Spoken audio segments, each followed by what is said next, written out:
বগুড়া জেলার শিবগঞ্জ উপজেলার বুড়িগঞ্জ ইউনিয়ন ভূমি অফিসটি বিভিন্ন রকমের ফুল ও ফলের গাছের ফুলের শোভা ছড়িয়ে পড়ছে বুড়িগঞ্জ ইউনিয়ন ভূমি অফিস চত্বর।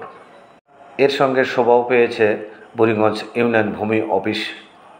দেখতে যেমন সুন্দর লাগছে, এর সঙ্গে ফুলের সুবাসও পাচ্ছেন।